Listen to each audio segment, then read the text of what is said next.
Okay, good morning, good afternoon. Today is Monday, March 29th. I'm here with ARC, technically ARC Artists Editions, right? um, and I'll just go around and introduce everyone. So I'll start with Karen Blights, and then Rick Myers. There's Hayen Song, Sam Winston, and Victoria Bean. If you all would just go around and kind of introduce yourselves and say a little bit about yourselves and your art practice, that would be great. Karen, do you want to go first? Sure. Let's see. It's nice that we're doing this interview with Mills because I actually started off at Mills. Yay. Yay! And through the book arts program there, I met Kathy Walkup, and I also went and did an internship with Peter Koch for a while, and Dominic Riley as well, a bookbinder. And then after that, I ended up in England somehow because of the master's degree scholarship that was awarded through Mills College. And so then I landed here and did a master's degree in book arts at Camberwell College of Art. And then through that, I met Ron King from Circle Press. And I kind of got stuck in there and stayed with Ron for at least a decade and produced works there. And through Circle Press, I met everybody here. So in a nutshell, the work I do tends to be kind of interactive book works with moving parts and things that kind of make you read and reread the book in a different way and play around with it, and it lets the book speak back to you sometimes. So my work looks a lot about the interactions between in the space of the book or the theater of the book, or how when you interact with the book, it can change the meaning as you progress through the reading experience. Great, thanks. Rick, do you want to go next? Yeah, I'll try. I try to think really how to summarize. I mean, basically, I can talk a little about my practice. Is sort of covers quite a lot of different media. There's writing and photography, video, sound, spoken word and text, and books have made up quite a big part of what I've been working on the last few years, and projects are generally kind of quite long term, and they involve kind of research, bodies of research that turn into artworks and become enmeshed. Like the research becomes kind of indistinguishable from the work itself, and then I kind of output these documents kind of as almost residue of the research process practice that take these different forms, and often they end up sequenced as books or video or sound recordings or something like that. So yeah, I came through having a design practice. I went to college, but I sort of partially self-taught and did record covers. At the same time, made posters with the idea that they were advertising ideas, and I put them up around Manchester when I was younger. And then just, ended up making a portable museum that was shown in the Liverpool Biennial in 2004, and then just fully went into books after that as being like more portable method of moving meaning around. So that's, I've not really got, it's probably a reasonable-ish summary where I'm up to. So yeah. Great, thank you. Hayen?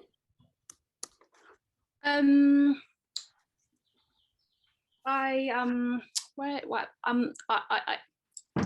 I'm going to start from, so I studied graphic design in South Korea, and I came to London to study further. So I did graphics, I have a graphic design background. And from there, I developed my interest in making books. And somehow, because graphic design, you have to use computers quite a lot. And somehow I wanted to make things using my hand. And I just looked around, and by that time, I think a lot of bookbinding and book art program in London's closed down. So we don't have a lot of it now. So I kind of went into kind of bookbinder, master bookbinder, to see whether he can teach me. And during that time, I met Karen and Tori. Tori came to one of the exhibition I was part of, and she invited me for art meeting. That's the first time I met everyone. So from there, I kind of studied bookbinding for a long time. At the same time, I was producing artist books. So, but then what happened? So I make books, but quite a lot of it is also kind of related to bookbinding. So I do something called fine binding and also make artist books, but quite heavily linked to printmaking.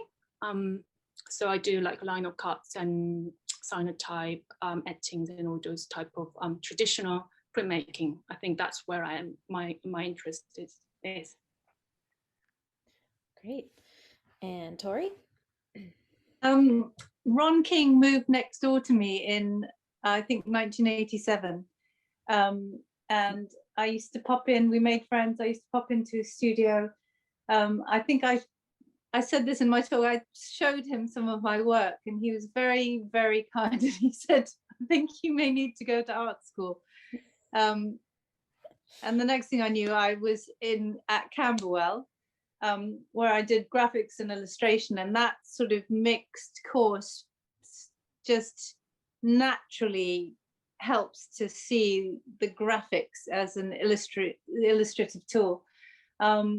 And from there, I went to the Royal College and did printmaking and developed a writing practice at the Royal College. We had a tutor there who taught poetry, and that evolved into concrete poetry, and sort of been incorporating that into my work, and doing an anthology about it. So that's how Ron moved next door to me, which is why I'm here today, and actually changed the trajectory of my life, I think. Definitely. And I think he would have done that for quite a few people. yeah, I was gonna say, I mean, I think he's probably done that for all of you, maybe. And Sam. Yeah, agree with Tori. Ron was very seminal in shaping the direction of what I was doing. I studied at Camberwell also, so a lot of us have got design backgrounds, but maybe not the strongest interest in working in industry. And we all ended up finding our own roots in kind of authorship. Mine began with, I just met a lot of people when I left college and I was meeting designers, but I just wasn't doing any commercially viable work. I was just interested in language and books and storytelling and narrative and all of that. And it wasn't really kind of manifesting in anything that could be deemed like commercial in that sense. And a guy called Alan Fletcher put me in touch with, who was a designer, ran an agency called Pentagram. And he put me in touch with a man called Ron, who I went to see, and Karen was there. And quietly in the background was probably earwigging the chat as we were working, as we were talking. And, you know, Ron was very open and he just said, come in, you make artist books. And I went, oh, okay. As in, fine. And that started a long relationship, and I met Tori through Ron. And then I've got a potted history here. I wrote down some dates, which we can go into. But my practice, so it kind of started at Circle, and yeah, my practice is focused on language, and I'm actually interested in the failure of language more than language, what can't be said, and anything through which language appears. So that's typography, that's letter form, that's, you know, the book as object. All of those things are kind of great sort of shorelines to approach this idea of what can't be said. That kind of, that's what interests me. And I guess like Rick, I work in multiple mediums and almost different silos. So sometimes it's an artist book, sometimes it's an exhibition, sometimes it's a trade publication, sometimes it's an event. So they're all different areas that I'll kind of execute stuff in. Thank you all so much for talking about your work a little bit.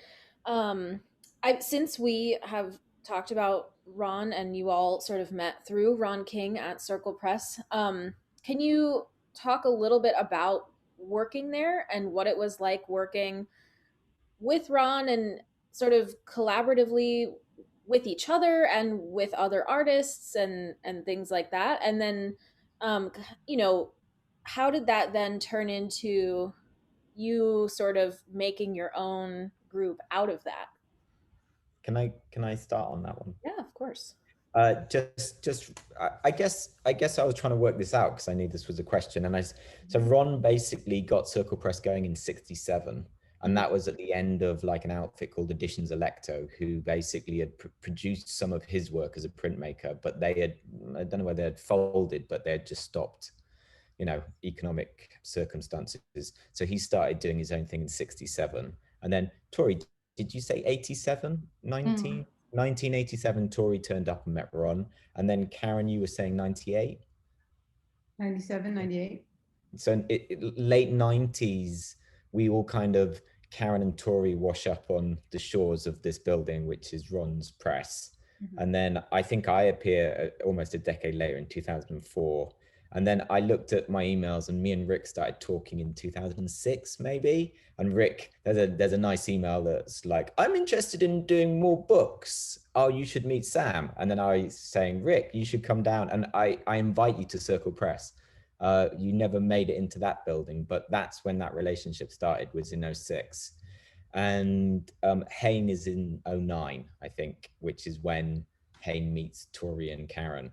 So that's kind of a potted history. And our first show was not Circle Press, as Arc, which was actually me, Karen, and Tori. We did that in '05, which was at '06, which was at Pentagram, which was a connection via, and Pentagram was, you know, a well thought of design agency in London. It was called New Blood at Circle Press. At the time, I think we were still Circle Press. But by the time me and Karen went on our first book tour, which was going to America and showing people our publications, I think that's '06, '07. Ron very suggested to me and Karen that we make a new press. Not make a new press, but just kind of like, he wanted a distinction between what was Circle and where it was going. And so it seems like '06, '07 is the year that new things began to emerge. And then, yeah, I think we can all fill in those bits afterwards. But as when we were talking a couple of days ago as a group, I think looking back, to me, it feels like we sort of all disperse in our own fields and our own practices. And when something like the ARC show, or something at the National Poetry Library, or Tori's book on concrete poetry, or like the Klinksberg exhibition, we all kind of convene for that one particular thing. So it feels to me that we're less hierarchical in the way that there isn't a CEO, there isn't directors.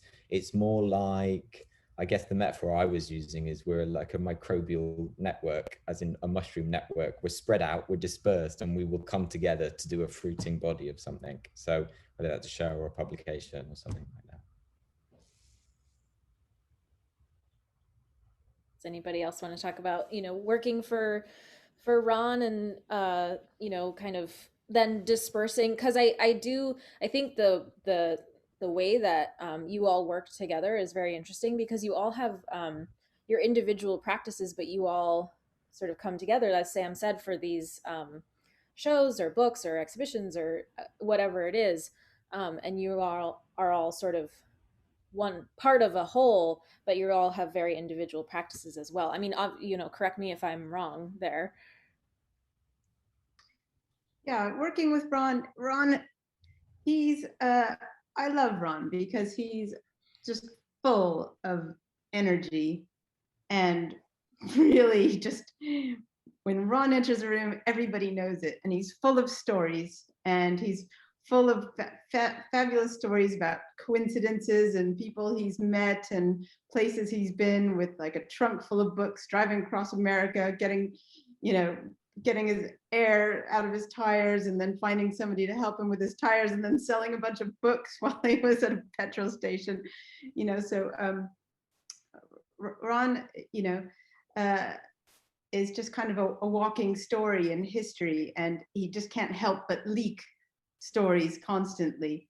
And you know, his books are, what I liked about being with Ron and working with Ron was he just couldn't help but they all kind of were exploding out of him all the time. So he just, you know, didn't care about how things got onto the page. He just had to, they just kind of flew out of him constantly. He didn't, you know, he didn't fuss. He wasn't a perfectionist. It was a mad rushing energy that was always, and still to this day, he's always making, he's always expressing, and he's always putting things out. So to work with Ron is really nice, especially when, like, I personally, you know, I kind of go over and over and I work on things and I work on things, and then I kind of just, you know, so it's really nice to be with somebody who's exactly opposite and, you know, just rushes to get it all out.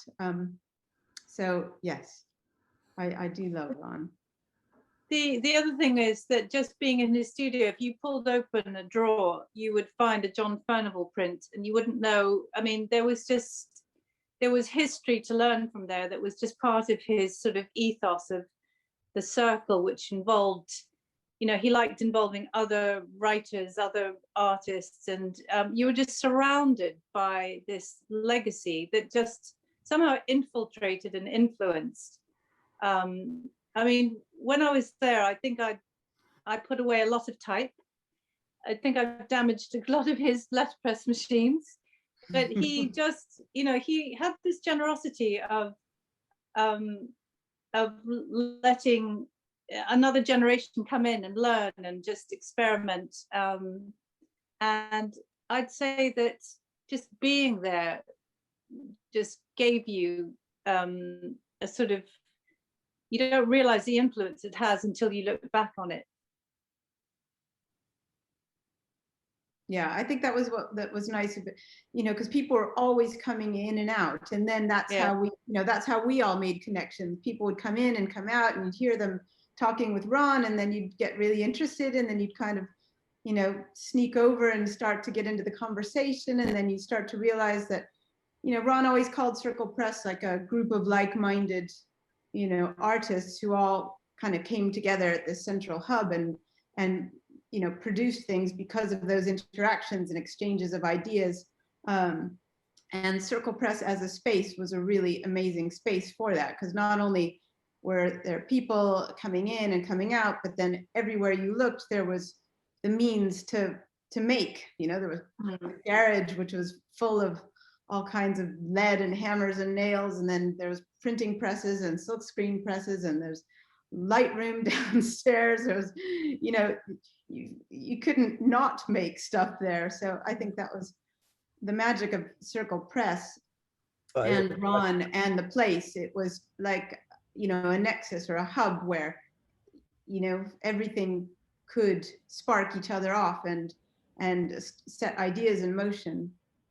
But I guess we've all, Karen and Tori are the ones that are most exposed to Circle, as in, like, they were there when it was in a very, very productive stage. I think when I turned up in 2006, Ron was still making, and there were still Circle artists, but I almost think that me, Karen and Tori were the last of that cycle. I don't know any other people that were making books beyond that.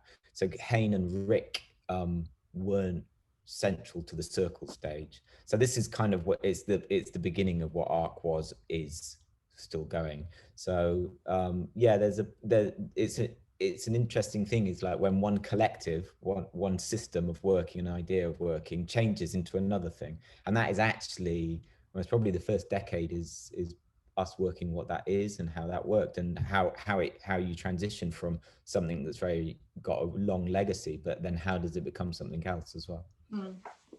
Yeah, and I'm actually very interested in that sort of transition, you know, from one collective to another. If anyone wants to talk about that. Rick, Hayne.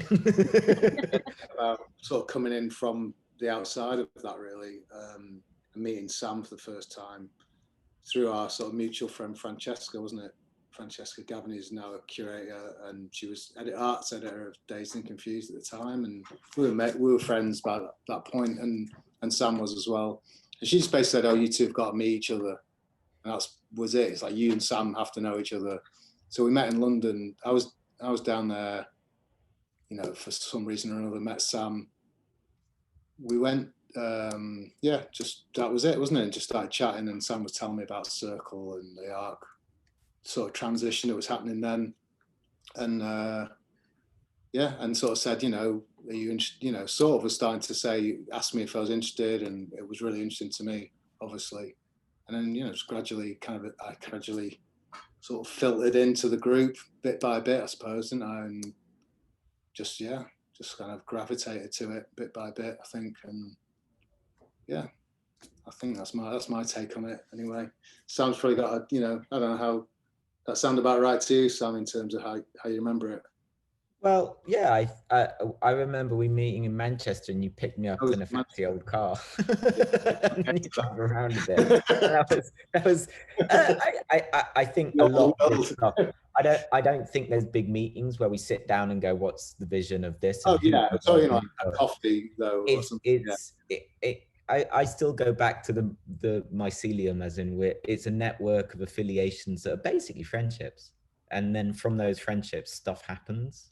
Me and Rick were threatening to do a project together, and it didn't happen, but we ended up being on a tour. I think me, Rick, and Tori went on a book tour, and then before that, me and Karen were going on book tours. And book tours are just hilarious. They're insanely stressful, but they are kind of really good fun as well. You're stuck in a car driving around, meeting people, and Google Maps. Yeah, before Google Maps. I guess me and Karen get to claim that one. Like, she turned up with a folder with like 32 pages of printouts going, okay, and just, yeah, and cigarette stops, and yeah, just, and actually it's that shared mission, that kind of shared, like, we've got to get here, we've got to do this, sleeping on someone's crappy air mattress, just really, like, it's generally quite funny and stressful. But I think it's through those relationships that you actually realize that you're doing something. And every now and again, you make either a publication, or like we're just putting our website together at the moment, and we're kind of like, wow, there's a lot of stuff now. It's been like 15 years, 20 years, which is scary. It's really scary. Hayne, how did your entry into ARC appear? So I think I met from around similar time. I think I got to know Tori and Karen, maybe a little bit earlier, because I used to work in the bindery just around the corner from Ron Circle Press. And I think he came in a couple of times, and I think I ended up getting his book called Cooking the Books. Is that right? Yeah. So I think he either gave it to me, or I remember signing it, and I kind of knew of his work prior to that, because I was interested in artist books, but that was the first time, and I kind of made a really big impression, I think. And then by coincidence, I think it, like Karen said, Ron talks about a lot of coincidence, I think, and this was part of that as well. I think Tori saw my work, and I was invited to come to the meeting, ARC meeting, and I think I was there. That was the first time. And I was really interested in it, but somehow my personal situation didn't allow me to work fully on artist book back then. So I kind of hold on for about a decade, I think. And we waited patiently. Well, it was worth the wait. It's good, because it was like, oh, we really like your work, Hayne. Do you want to do something? And she went, yeah, maybe. 10 years. Well, I was working on more, because I think I was quite interested in technical side of it, so like making it. So I put myself into a bookbinding, kind of learning bookbinding. So that's kind of what I can say, that's my strong point. Everyone's got different differences and similarities, but that's my side. Like I make everything basically. Well, and through that, I think Sam contacted me after I said I don't think I will be working on artist books for now. Sam contacted me saying he needed some books done. So I got to know Sam separately through that period. And then I think, I don't know whether, so we're now we live together, we're partners. So I think that's how it came around. And then I started making more books, and I thought, oh, you know what, I think I should do this. So I kind of then got onto ARC more then, and then came to Codex and all those book fairs, and yeah, that's what I. And there's a lot of satellite relationships. I guess it's kind of like, it's quite hard to define where our line ends. I think another member that isn't a member but maybe is a guy called Chris Mccabe. We've had a Oh long yeah. running relationship with Chris. And even people like Richard Price, he's collaborated with a few of Ron, he's collaborated with Karen. So Richard Price is I don't know what his full title is, but he's at the British Library. He's head of not collections, he's head of English, I don't know. And then there's Chris Mccabe, who is looks after the National Poetry Library. And we've all had some sort of relationship with, or a lot of us have had a relationship with Chris in the Poetry Library. So we're not as formal. I think Ron was the head of Circle, as in like he wasn't the head of Circle. He was very generous and like he was very much endorsing the Circle, but he was kind of a driving force behind it. Whereas I think we've never really had as that sense of to have a circle around. It's been much more like, oh yeah, okay, so Chris is great and we did a show and maybe you want to do a show with Chris, and or Tori did a book with Chris and Karen did a collaboration with Richard, and so we've kind of I'm a bit obsessed at the moment, but we're kind of like a mycelial network. We've kind of got all these tendrils that spread out in different ways, and projects kind of come into bloom, and then they come back down. Yeah. I think kind of branching off of that part of the conversation is this idea that you all, like you said, are part of this network. Um, but you all, I mean, have there been collaborations between the five of you that have resulted in a specific project, or are you all working on your own individual practices and you sort of publish under this umbrella of ARC? Is that is that how you would categorize? Yeah, it's that we come together to produce things like, you know, a Arc Unbound, which is sort of a catalog book, or other containers, or you know, well. But we mostly do independent work. Right. What was that you said, Sam? So for the Arc Unbound, yeah, initially it was Stefan Soltak at the Klinschbohr Museum in Germany, and I think he invited Arc to put on a show, which we did, and then from that there was a kind of and this is like a really good question about where, because even though it sounds that we're slightly disparate, there is if you stick all the work on a table or you stick it all in an exhibition, you can read similar threads. And whether that's because we've had a connection to the UK, whether that's a connection to either design practice gone into fine art, whether that's concrete poetry, whether that's like zines, I don't know what it is, but it makes it kind of, you're marinating in a similar sauce or something. And then I think when we did the Unbound catalogue, we also were like, let's make a folio of prints. Hayne, I don't think contributed to that because she wasn't around, but Karen, Tori, and Rick were definitely part of that. And yeah. Anything else to say to that? I don't know. I mean, do you all agree that there is some through line for all of you that connects all of you in your individual work? I think there is, and I don't think it's deliberate, and I think that's personally pretty interesting to me. Like, if we're not seeing each other if I've not seen Sam for 2 years or something, then we go, you know, we join up for a meeting somewhere.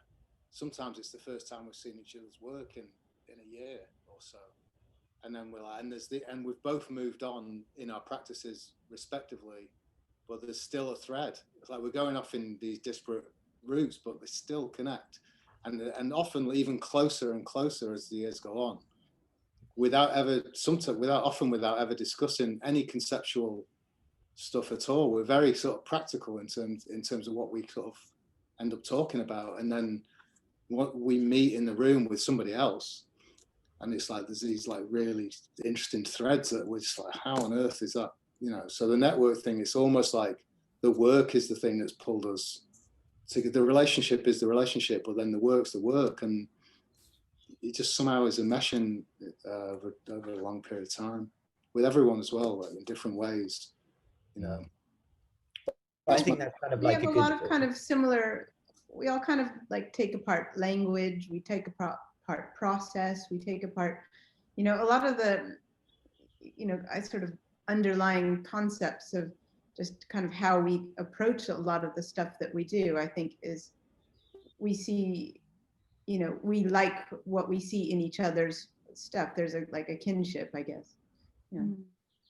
And I think that's like good I think there's a little bit of a magic trick that goes on with good poetry, is that if you leave enough gaps but there's some sort of connection, the way that the mind works is that it will start reading in between those gaps to make a coherent narrative.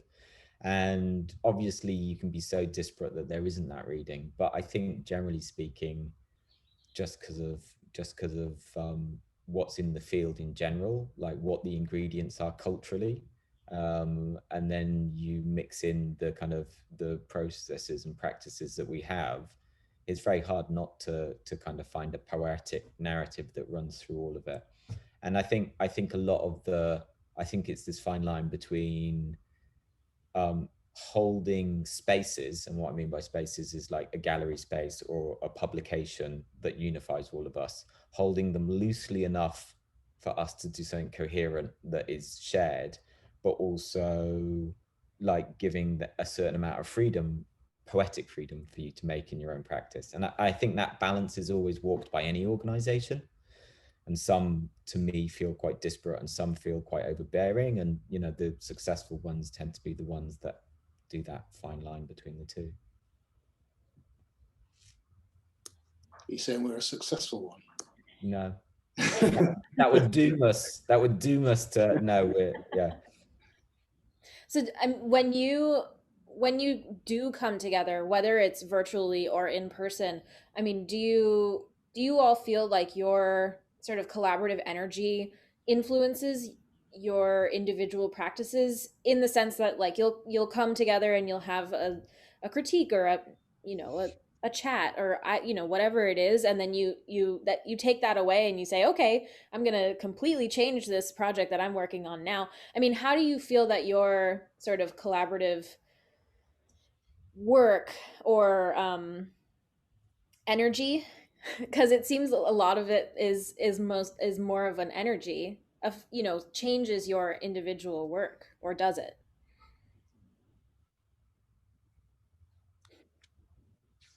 I've talked too much. I'm not gonna say anything. Yeah, I'm gonna let no, someone that's else a good talk. question. I think there have been times where we've shown, I mean, it's a geographical thing. There was a point where we were close enough to each other to show, just when work was in progress, you know, we would talk about it. But I think that's gone. I think it's more of a, the real coming together at the moment has been the sort of the codex. Every 2 years, the codex. And I think there's an unconscious, it's more of an unconscious thread of knowing that we're going to be on the same table, and the work's going to be there, and we want the others to like the work, you know, beyond the collectors. I think what we all mean to each other, and what, you know, it matters what the other thinks, you know, within this group. We want to do well, and for the others to, you know, to sort of get the work ready. But I think that's on an unconscious level. I think, yeah, I think when Ron's building was around, when Circle was around, and even Karen, Karen and Tori did meet in a fairly regular thing, but geographic things, I guess, I kind of, yeah, I see Hayne obviously because we live together, so we see each other's practice very regularly, and then myself and Rick meet together, and kind of when we do a trip together, there's that moment when we get into the room. But I think the feedback thing is, I think for me the question is something a democratic multiple? Is something a mass-produced book? Is something a limited edition book? Is something an exhibition? And I think that's the hard thing for ARC, is that sometimes the reason why Codex is easy is because it's a symposium and someone's told us what it is. Bye, Rick. He's like, I hate this chat. The wind. Rick has left off. He said that he might have to drop out at one point because he's having some weather. But yeah, I think the hard thing that any collective struggles with is what's the end point? Am I doing this as a unique book for Codex? Am I organizing all of us together to put together an exhibition? Am I doing, and I think that's always one of the dilemmas of artist practice, isn't it? It's like, what am I doing? What is this? Is it any good? And I think the reason why you are part of a collective is that at least there's one part of your practice that says, well, I've got to do something for ARC, or I've got to do something for Codex, or I've got to do something for this thing, which gives you some sort of parameter. Otherwise, you're in this soup of, I'm in my studio and I'm just kind of like, I don't know what I'm doing. So I think it's I think that I know I've kind of bent your question a little bit, but it's that. No, but it's that last thing, like when you kind of when you've gone around and around and around something, and then you kind of get really deep into it or so wrapped up in it that you can't see it anymore. And then when somebody else walks into the room and you have to suddenly, in a nutshell, explain what it is that you're doing, you can suddenly see it differently. And then you see it through your eyes or Tori's eyes, or, and then you would, by reorienting your perspective and having to try to explain it, you look at it in a different way. And then that sometimes helps you push past and maybe sort of narrow it down or slough stuff off, or finalize something. I think talking through things and sort of I think that's been a really helpful part of the process. Yeah, it's like Tori said, is that I think one of the big bookmarks in ARC's history is Codex. One is Circle Press, the other is Codex. They're the two kind of constellations that have been fairly consistent. And it's what will be interesting is I think that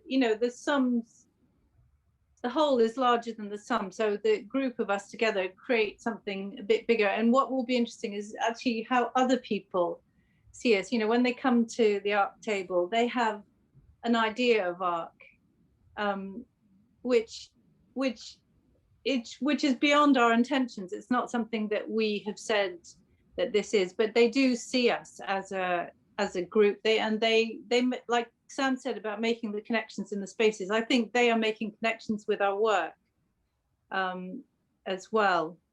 And it'd be interesting to see what they think ARC is. Yeah, I think the other thing that is also where we aren't ARC. So Tori did a really kind of lovely book on concrete. Hayward Publishing did a book, The New Concrete, a survey of post 2020. What was the year? 2000. The year 2000. Think. Post 2000 concrete poetry. And God, it gets so old. Time flies. Post 2000 concrete work, and that isn't ARC, but it so blatantly is connected in a really interesting way. A recent project with me was working with some UK authors like Bernardine Evaristo, Max Porter, Don Patterson. They're kind of literary authors and editors, and that isn't an ARC thing. But weirdly, I'm saying it is ARC, as in like it's in the back, it's an ARC edition in some ways, funded by Arts Council. Hi, Rick. So I think that's what interests me about where ARC is that we get together for the collective, we do the book things, but is the survey of concrete poetry ARC or not? Well, it's got lots of ARC, it's got few ARC artists in it, but it's predominantly not. And then is the book about working with UK authors at the moment, is that ARC or not? And it's just like, well, I'm saying it's ARC, but the writers, Bernardine Evaristo is not an ARC artist. So I like making it kind of fudgy. I think that's interesting.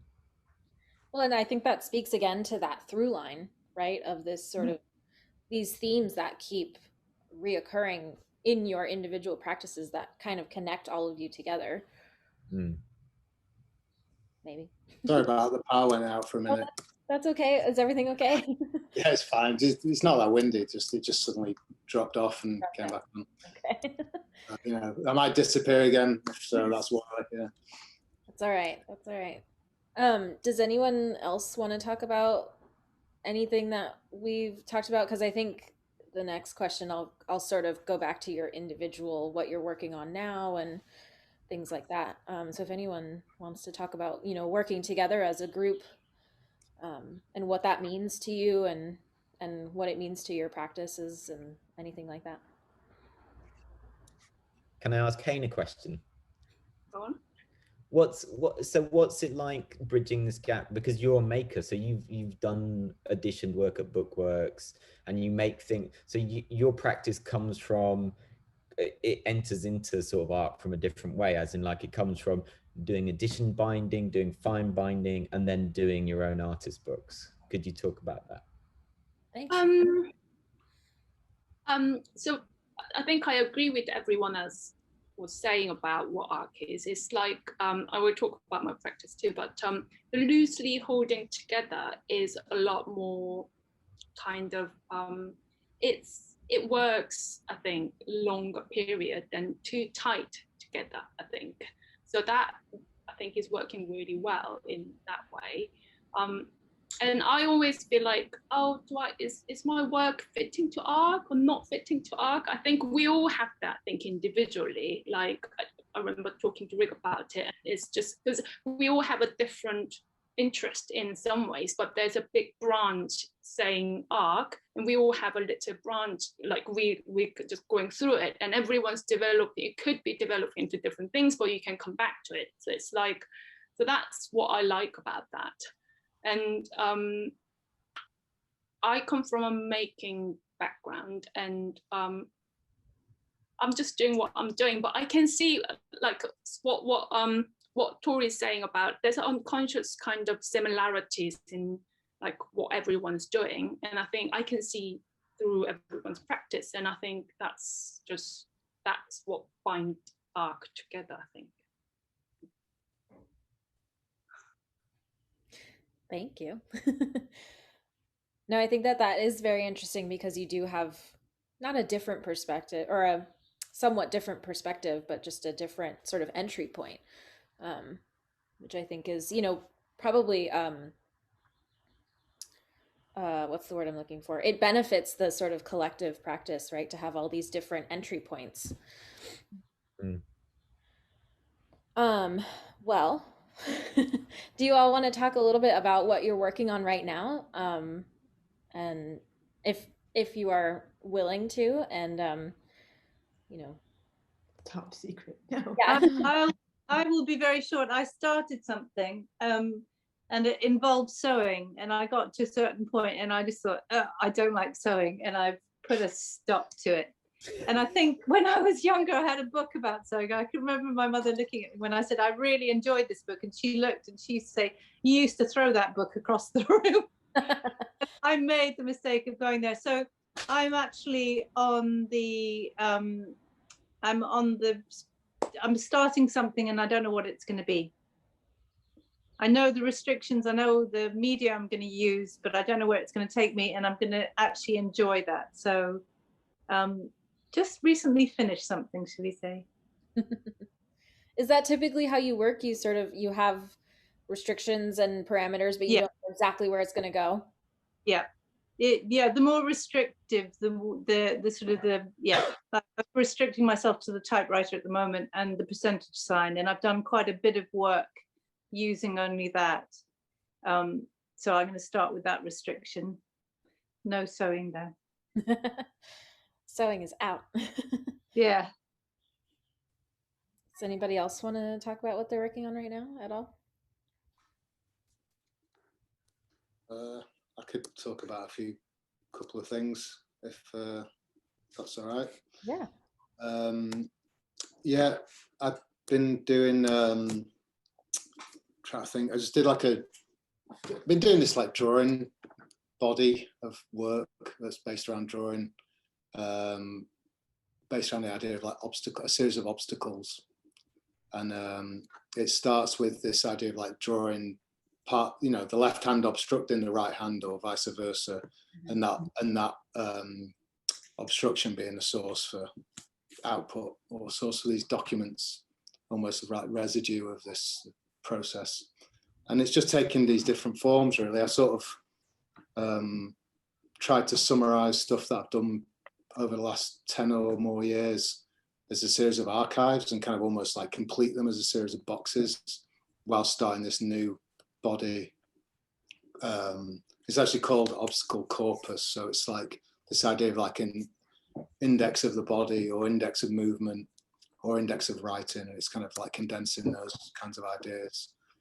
So yeah, just working through that, and it's a series of drawings. It's been some sound recording, writing, and sort of voice, and then more recently a piano, sort of almost choreographed or scored by the voice and by the intonation and syllables and certain writing up about this body, sort of expanding as a kind of resource for you know, making sound recording. So yeah, I've got a record. I've recorded 2 records this year with piano. One's the index to the first year of writing this body of work. So it basically takes the titles as the text, as like a field. It's like a field text, an obstacle text, and it puts them together, and then it uses them as a score to play. There's 2 pianos at once, a single key. So it's like the index fingers responding to this spoken index, basically, in very brief sort of. And then I did a piece with a player piano, obstructing the sort of punch notation on a piano roll, and as a way of generating a new composition. There's more to it, but just to keep it brief. And then yeah, so yeah, this ongoing sort of growing series, I guess, is what I'm mainly focusing on at the moment. Very cool. Play the piano. No. No. And that's part of it as well. Like, oh no, that's interesting. Yeah, no, I mean, it's like the part of it is like sort of finding and getting access to things that aren't really formal. So it's like, you know, the player piano I found in a metal engineering shop that was going to lend me something to test some casting that I was doing in the studio, obstacle stuff. And since I'd been there, he had a player piano in the space, and I was already looking for a player piano. So it was like a field recording in this space. So it's like, which I've done with other projects, like been interested in, you know, using things that aren't made for printing as printing presses, or, you know, doing stuff at the copy shop. It really is about the same thing, like some kind of limitation of access to formal scenarios, and then you know, just using accessible materials. So that's really an expansion on that as well, like just zine stuff, really going further with that idea into various things. Sorry, that was a long answer to a brief question. Great. For the title of the YouTube video, it should be, "Do you play the piano?" ? No.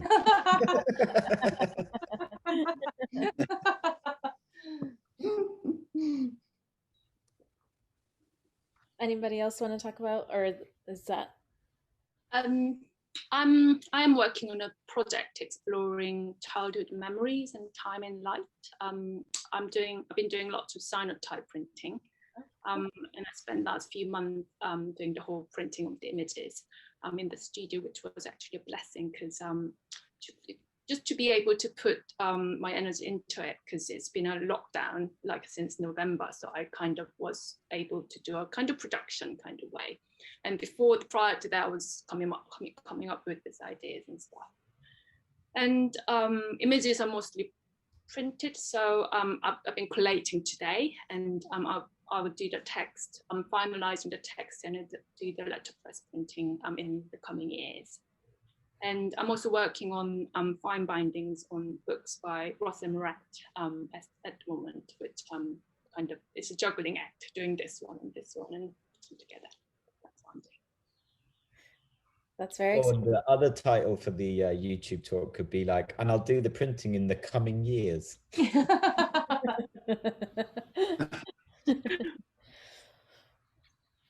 Can I go briefly? Yeah. Yeah. Doing a lot of stuff on sensory reduction.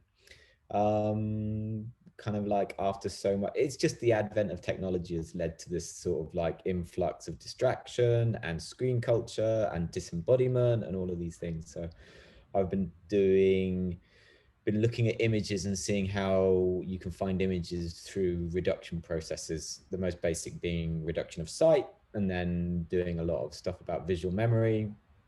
And like these two drawings in the background, one is done for weeks without seeing what the drawing is, and then I'll transcribe what I think I've drawn, and then I'll hide the drawing that I can't see, and then based on my notes I'll recreate that drawing on my perceived visual memory of it. So that's it's a lot of fun actually.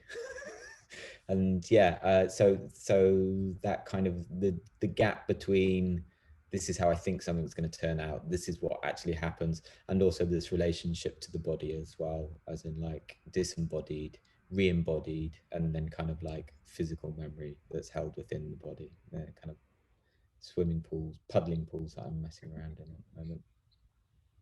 So is that what those two things are behind you? So one is They're the one prints. that you did first, and the other one is like a recreation of it from your. Yeah, the one on the far left, that one is a month in the dark, and I did 3 drawings, and this one is the drawing around a book. So that square in the middle is is a book form, and that I didn't see for a year. And then this one, that one there, is what I thought I drew there. And you can't get it in a tiny picture, but when you look at it, you can really see the difference between maybe what an illustration is and what not an original is. But it's the gap between those types of like very conscious images and unconscious. If I can, and they're 2 circles of the same thing. But I'd really like to show people, but we're just locked in our studios at the moment. Yeah. Bummer. Yeah, lockdown. We haven't even talked about the pandemic. How could we not talk about the pandemic? Well, and you know, here you all are, sort of in your lockdown in your studios, and you're all making work that kind of speaks to each other. I think it's so interesting. You know, I think if anyone is listening to this from a perspective of how the collectives work and stuff, my two bits of for what it's worth, my 2 bits of advice are don't spend too long trying to work it out. Actions are much more useful, and also just trust it, as in like there's an element of just having trust that something will happen, and often it does. Yeah. Yeah, does anybody else have any advice for collaborative work? Go talk to Ron. I think having a space, because that's what I did love about Circle Press, was just having a big space that everyone just plonked down and worked in.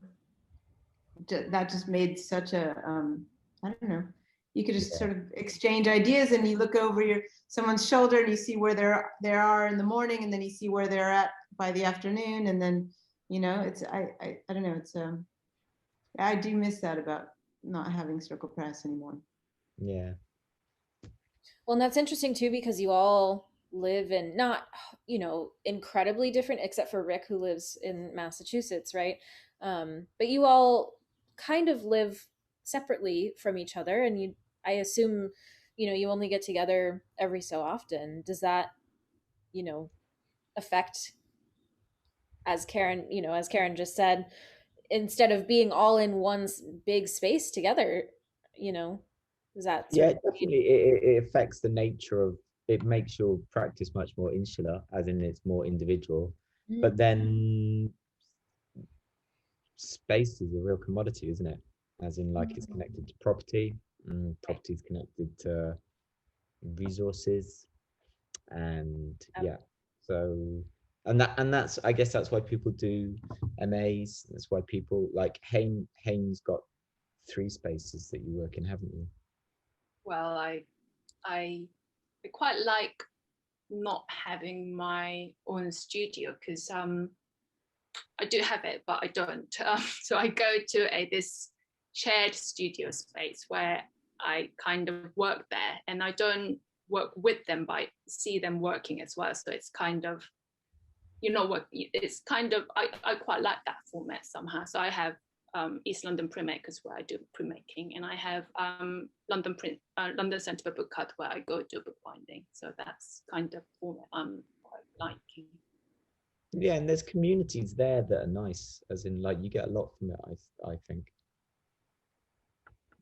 Yeah, I think I also just, when you're around and you see a bunch of people using tools and materials and mediums that you never used before, but then you suddenly see it around and see how it's used, or you half the time when you see something dropped on the floor and it makes you think about a different way to make images or something like that. Do you know what I mean? So I think being in one of those kinds of dynamic spaces where there's other people and other ideas, and it forces you to make connections that are outside of what you might have had right here, and then that kind of allows you to go to, take the work in a direction you wouldn't have otherwise. I do think that's quite important or helpful. Well, if anybody has any, last things that they want to say, otherwise we will say goodbye. And I want to thank all of you so much for coming and talking with me and each other. And I think it was I I know all of you as artists separately from each other, but I know all of you as a group as well. And I really appreciate, you all being willing to talk about that connection. And so thank you all for doing that. Pleasure. Hopefully it'll serve some, yeah, I hope someone gets something from it. Yeah. Thank you. I'll stop the recording.